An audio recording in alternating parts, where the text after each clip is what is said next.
My husband led worship on a weekly basis for 17 years, until just over 2 years ago when he transitioned to a more pastoral role. But a surprisingly difficult part of that transition was learning how to worship from his seat. There was a few reasons for that, but the main one that I could see was that he was used to moving as a way of connecting with God. He was used to strumming, making rhythm and melody.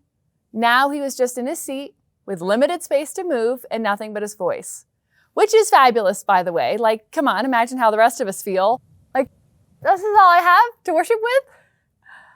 When we start introducing our children to motion, then we really get into this truth that prayer is not about doing or saying the right thing. It's just about spending time with God, doing whatever we're doing. I've been pondering this idea. You ready? If you want to engage God with your mind, use words. But if you want to engage God with your heart and soul, use movement.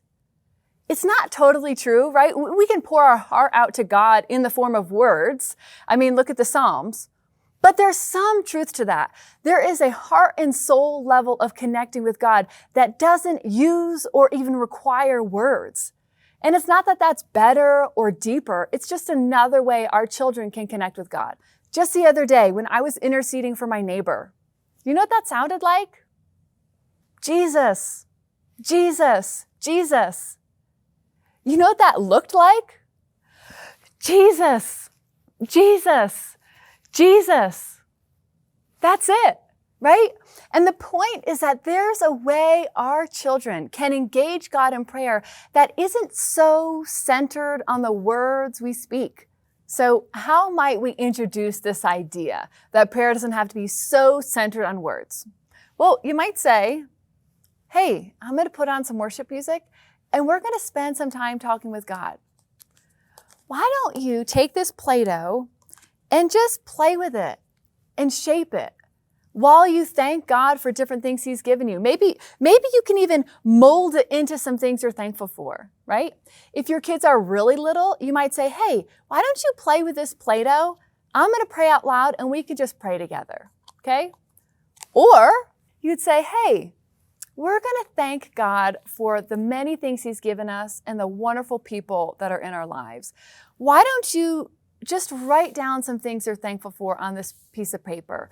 This will be our special prayer time with God. As we introduce motion into our prayer time, our children are going to learn at least two things. One, I can engage with God no matter what I'm doing. And two, sometimes doing something with my body while I pray helps me to focus on talking with God. So here's your challenge for this week.